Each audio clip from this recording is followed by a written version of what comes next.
Assalamualaikum warahmatullahi wabarakatuh. Halo semuanya, sebelumnya kenalin kami dari kelompok Sekoteng dari kelompok 8 dan sebelumnya kenalin nama aku Abinaya Rajin Vargas dengan NIM 182240877. Dan di sini kami akan membawakan suatu permasalahan yaitu adalah dampak penyalahgunaan kecerdasan buatan terhadap kepercayaan publik dan juga keamanan informasi di media sosial.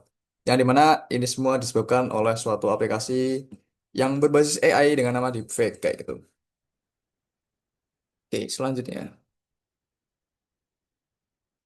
Latar belakangnya. Jadi apa sebenarnya yang melatar belakangi hal ini gitu? Jadi yang pertama adalah transformasi digital, di mana lebih dari 50% perusahaan global itu telah mengintegrasikan AI ke dalam mereka semua, menjadikannya elemen yang sangat fundamental dalam ekosistem digital modern. Lalu dari sini muncullah risiko-risiko baru. Jadi ada perkembangan pesat itu pasti membawa risiko penyalahgunaan yang signifikan, terutama deepfake dan juga manipulasi algoritma. Lalu selanjutnya adanya keresahan sosial. Fenomena ini memicu erosi kepercayaan publik terhadap informasi dan juga meningkatkan ancaman keamanan terhadap data pribadi. Lalu apa fokus kita? Jadi fokus penelitian kita itu kita bagi menjadi tiga. Yang pertama adalah faktor utama, lalu ada kepercayaan dan juga keamanan. Jadi untuk faktor utama, jadi kita ingin meneliti. Jadi faktor apa yang melatar belakangi maraknya penyalahgunaan kecerdasan buatan di media sosial saat ini. Lalu selanjutnya adalah bagaimana dampak penyalahgunaan AI ini terhadap tingkat kepercayaan publik terhadap informasi digital. Dan yang terakhir adalah bagaimana dampak penyalahgunaan AI terhadap keamanan informasi dan data pribadi dari pengguna itu sendiri.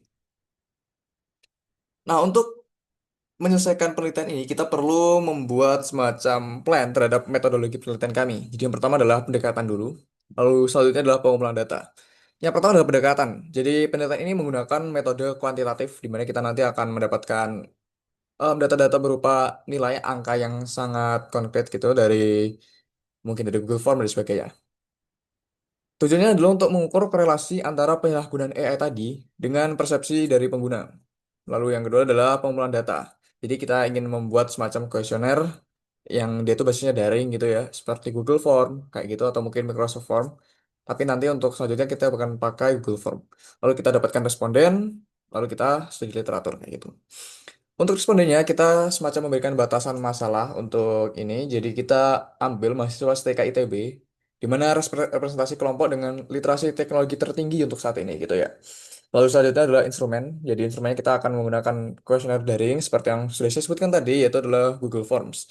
Lalu selanjutnya pendukungnya adalah studi literatur dan juga observasi kasus yang viral di Indonesia mulai dari tahun 2023 sampai 2024. Oke, lalu kita masuk ke pembahasan apa itu deepfake gitu kan. Jadi kita perlu tahu deepfake ini sebenarnya apa gitu kan. Pertama-tama, jadi deepfake ini merupakan gabungan dua kata. Yang pertama adalah deep learning dan juga fake. Dimana sudah jelas bahwa ini tuh merupakan media sintetis yang dihasilkan oleh jaringan saraf tiruan atau machine learning seperti itu. Lalu untuk kapabilitasnya sendiri, deepfake ini dapat memanipulasi video dan juga audio dengan tingkat realisme yang sangat ekstrem, membuat seseorang itu tampak benar-benar nyata dan real gitu mengatakan atau memperbuat sesuatu. Bahkan yang mereka sendiri itu tidak pernah lakukan gitu. Lalu dampaknya itu apa? Jadi dampak dari deepfake itu sendiri itu mengabulkan batas antara fakta dan juga fiksi. Di mana hal ini itu bisa jadi alat utama untuk disinformasi dan juga penipuan identitas.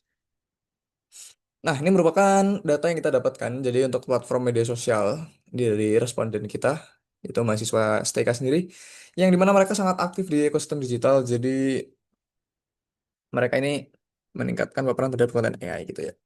Jadi mereka ini dapat informasi dan juga paling banyak main sosmed itu di YouTube itu dengan tingkat 87,5%, lalu WhatsApp, Instagram, TikTok, lalu Twitter.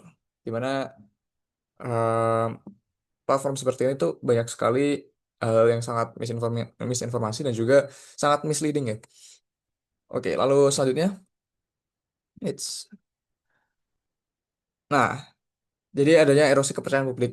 Dengan tingginya literasi teknologi, tidak serta-merta itu menghilangkan risiko. Malah sebaliknya, pemahaman mendalam justru meningkatkan skeptisisme terhadap keaslian konten visual. Kayak gitu. Jadi kita itu nggak serta-merta malah eh, percaya gitu. Jadi kita bakal tambah lebih skeptis.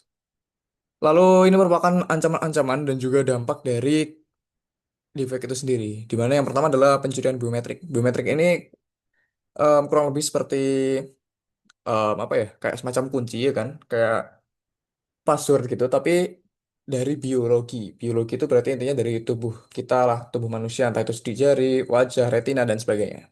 Jadi risiko terbesar bukan lagi sekadar data teks seperti password, tapi melainkan eksploitasi data wajah, lalu suara, bahkan mungkin di masa depan bisa aja retina kita juga di copy paste atau di duplikat gitu ya. Lalu selanjutnya ada phishing yang canggih. Jadi AI itu mampu melakukan profiling mendalam kan. Jadi dia bisa dapat informasi data-data dari banyak sumber gitu, entah dari mungkin dari web lah atau mungkin dari eh, yang lain lah gitu. Nah, dia itu bisa membuat serangan yang sangat personal dan juga meyakinkan. Jadi kita bisa sampai benar-benar percaya gitu. Lalu selanjutnya digital cloning. Jadi kemudian membuat iuran identitas digital. Jadi ini bisa membuat semacam ya cloning diri kita sendiri tapi dalam bentuk digital gitu. Lalu observasi kasus di mana deepfake ini banyak digunakan gitu ya. Yang pertama adalah manipulasi politik ya kan. Beredarnya video deepfake kayak Presiden Jokowi yang pidato pakai bahasa Mandarin lalu menyebarkan disinformasi. Nah, kayak gitu. Itu contoh yang pertama. Lalu yang kedua adalah penipuan atau fraud ya kan. Barreskrim Polri itu mengungkap kasus penipuan deepfake. Itu bisa merugikan sampai korban sebanyak banyak sekali, ada di semacam 20 provinsi kalau nggak salah. Iya benar. Lalu selanjutnya adalah eksploitasi pejabat. Jadi sindikat penipuan ini itu tadi bisa menggunakan AI semacam deepfake itu untuk meniru wajah-wajah orang yang terkenal, seperti kepala daerah atau mungkin bahkan sekelas presiden tadi, itu guna meyakinkan korban kayak gitu. Oke, kita masuk ke kesimpulan utama. Jadi kesimpulan yang bisa kita ambil dari sini adalah literasi digital mandiri itu tidak cukup. Jadi telah terjadi erosi kepercayaan yang signifikan, ya kan? Dan peningkatan kerentanan identitas digital. Jadi kita itu perlu adanya intervensi regulasi yang bersifat mengikat atau hard law gitu ya dari pemerintah. Jadi intinya pemerintah ini perlu membuat semacam ya peraturan-peraturan yang sekiranya benar-benar meregulasi lah, ya kan? Nggak semacam membebaskan kita untuk saat ini.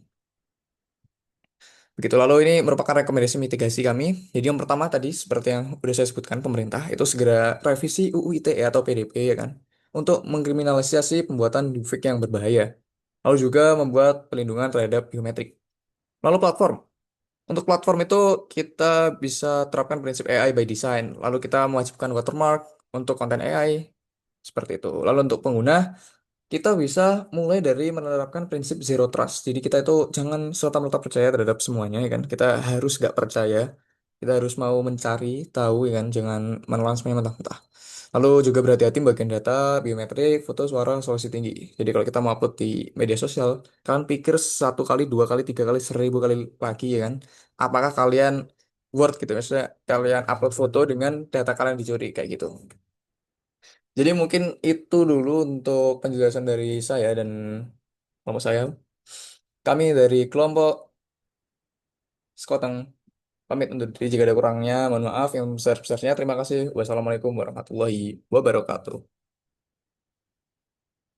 Duo success.